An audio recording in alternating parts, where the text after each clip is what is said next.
Press conference में पहुंचे हैं सभी मीडिया के साथीगण और सभी डॉक्टर साहब ने सभी का इंट्रोडक्शन दिया। सभी हमारे पार्टी के वरिष्ठ नेतागण, MLA हमारे भाई महेश अग्रवाल जी, अध्यक्ष जी और सभी साथी, आज मुख्यतः आप सबसे रूबरू होने का 2-3 कारण है। आप सबको पता है कि 7 और 8 तारीख को अरविंद केजरीवाल जी हरियाणा की धरती के ऊपर हिसार में 2 दिन की उनकी यात्रा पे पहुँच रहे हैं और मकसद यही है कि किस तरीके से हम इस देश को शक्तिशाली बना सकें। जो मेक इंडिया नंबर 1 मिशन है उसकी शुरुआत पूरा, क्योंकि ये एक देशव्यापी प्रोग्राम है और उसकी शुरुआत वो हरियाणा से करेंगे, क्योंकि हरियाणा के लाल हैं और हरियाणा के अंदर लोगों का मन भी बन चुका है कि हम आम आदमी पार्टी के साथ चलेंगे, अरविंद केजरीवाल जी के साथ चलेंगे। उनके साथ इस 2 दिवसीय प्रवास के दौरान पंजाब के मुख्यमंत्री भगवंत मान जी भी होंगे, और क्योंकि हम देख रहे हैं कि देश के जो हालात, आज बेरोजगारी, उसके ऊपर सरकारों का ध्यान नहीं है। आज जिस तरीके से बढ़ती महंगाई है उसके ऊपर सरकार कोई अंकुश लगाने में विफल रही है, चाहे केंद्र की सरकार हो चाहे प्रदेश की सरकार हो। जब लोगों को लूटना होता है तो वेट और GST और तमाम जो टैक्स है वो लगा दिए जाते हैं, तेल महंगा कर दिया जाता है, खाने की सब चीज़ें महंगी है, गैस के लगातार दाम वो बढ़ रहे हैं। और दूसरी तरफ हम देख रहे हैं कि उनके जो दोस्त हैं, सरकार के दोस्त कह लीजिए, मोदी जी के दोस्त कह लीजिए, भाजपा के मित्र कह लीजिए, वो लगातार बैंकों में फ्रॉड कर रहे हैं। फ्रॉड करके विदेशों में भाग जाते हैं। 10-10 लाख करोड़ से ज़्यादा उनके कर्जे माफ कर दिए थे। और जो अडानी जी प्रधानमंत्री के मित्र हैं, इसलिए संबोधन पूरे मान सम्मान के साथ हम उनका कर रहे हैं। मोदी जी के मित्र अडानी जी 609 नंबर पे थे इस देश के अंदर, जो महापूंजीपति हैं उनकी उसमें, लेकिन आज वो पूरी दुनिया के अंदर तीसरे नंबर पे आ गए। तो देश ने ये तो तरक्की करी है, बाकी देश लगातार पीछे होता जा रहा। तो यही मेक इंडिया नंबर 1 मिशन का उद्देश्य है कि हम पूरे 130 करोड़ भारतवासियों को किस तरीके से शक्तिशाली बना दें। जब तक 130 करोड़ लोग शक्तिशाली नहीं होंगे, उनकी ताकत, उनकी सामर्थ्य, उनके जज्बे का सही दिशा में उपयोग नहीं होगा, तब तक हम इस भारतवर्ष को वो खोया हुआ गौरव हम नहीं दिलवा सकते जो हमारा पहले था, जिसका हर भारतवासी हकदार है। ये आज की बात नहीं है। आज से अगर आप 250-300 साल पीछे चले जाओ तो पूरी दुनिया में सबसे शक्तिशाली राष्ट्र ये भारतवर्ष है। हमारा पूरी दुनिया के अंदर GDP में 25% हिस्सा है। आज आप गूगल सर्च करके खुद ही पता लगा लीजिए कि हमारा GDP में कितना हिस्सा है। ये लोग जो कह रहे हैं कि अभी 5वीं अर्थव्यवस्था बन गई, ये तो तीसरे नंबर पे आ गई थी, ये तो पीछे लेकर के आए इसको। आज से अगर 10 साल पीछे चले जाएं तो हम तीसरे नंबर पे थे, आज 5वें नंबर पे लोग थे।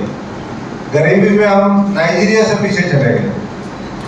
तो ये फैक्ट्स और फिगर्स आपके सामने है। इन्हीं तमाम बातों का जवाब देने के लिए, आम आदमी पार्टी के विजन को सामने रखने के लिए अरविंद केजरीवाल जी आएंगे। मैं सभी साथियों से आह्वान और अनुरोध करता हूं कि अपने इस हरियाणा को आगे ले जाने के लिए, अपने इस देश को आगे ले जाने के लिए, अपने 130 करोड़ लोगों को समृद्ध और शक्तिशाली बनाने के लिए, क्योंकि ये तो क्या बना रहे हैं, ये तो अग्निवीर बना रहे हैं। 4 साल में रिटायर कर देंगे। और लोगों ने भी कह दिया भाई भारतीय जनता पार्टी वालों को सबको हम अग्निवीर बना देंगे, 4 साल में रिटायर कर देंगे, 5 साल की भी जरूरत नहीं है। इसलिए आपने कल की रैली देखी, कैथल के अंदर किस तरीके से खाली कुर्सियां पड़ी थी। कल मेरे पास फोन आया कि कंवर साहब जब आपकी रैली थी तो यहाँ इतनी भीड़ थी, और ये उसी वही है शहर जहाँ पर जो खाली पड़ा है।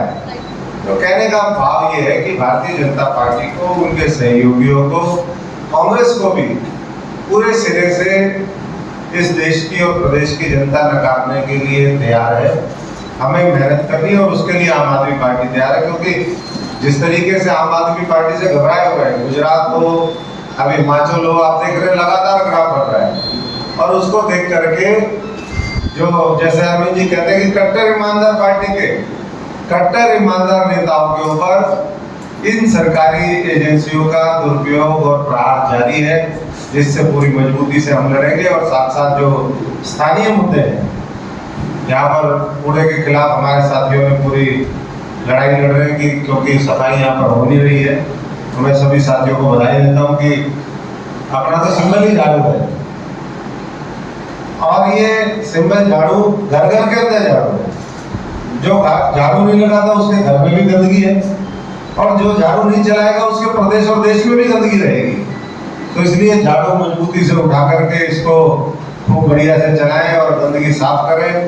कानून व्यवस्था ध्वस्त हो चुकी है इस पूरे हरियाणा की। आप लगातार देख रहे हैं कि अभी कल ही भारतीय जनता पार्टी के नेता सुरक्षित नहीं है।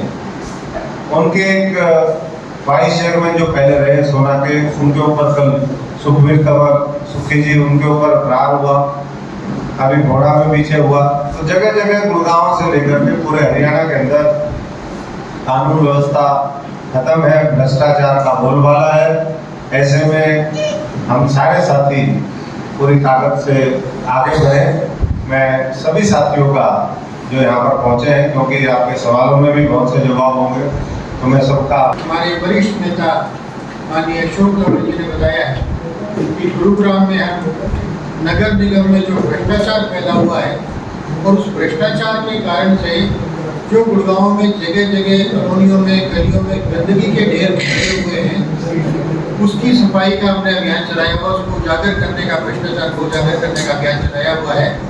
आप सब साथियों ने उसको अच्छी तरह से कवर भी किया है, और पूरी टीम इस नगर निगम के भ्रष्टाचार के खिलाफ लड़ाई लड़ रही है। अभी कुछ प्रमुख स्थानों पर हमारे कार्यकर्ता सफाई का अभियान भी चलाएंगे, और इसके बाद भी अगर नगर निगम प्रशासन ने गुरुग्राम की जनता के साथ न्याय नहीं किया, सफाई की प्रॉपर व्यवस्था नहीं की, तो हम एक बड़ा प्रदर्शन नगर निगम के खिलाफ करेंगे। हमारी शैलजा ने भूपेंद्र सिंह हुड्डा के बारे में लिखा है, हाईकमान क्या कहेंगे? देखिए, जो लिखने पढ़ने के काम अब कांग्रेस में बचा था, और इसमें कौन ध्यान देता है? पहली बात तो वो चिट्ठी कहीं सार्वजनिक हुई नहीं, लिखा भी है नहीं लिखा है, इसके ऊपर भी संशय है। दूसरी बात, लिख भी देंगे तो क्या होगा? कांग्रेस में कहीं एक्शन दिखा है आप लोग को?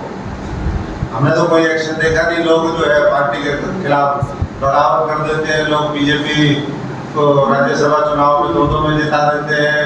पूरी साठगांठ जारी है, कांग्रेस खत्म होने की कगार पे। G23 का काम क्या है कि कांग्रेस के अंदर रहो और कांग्रेस को अंदर से खोखला कर दो।